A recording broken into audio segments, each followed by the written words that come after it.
In this video, I'm going to show you how to create an online community group for your clinic.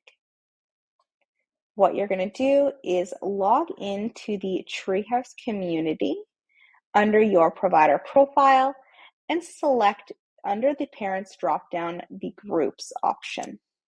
Once you get to the groups page, you can scroll down and click on the create group option, which will then bring up a second little page where you can go ahead and add in any images for your title image, and you can select the group name as well as select the privacy.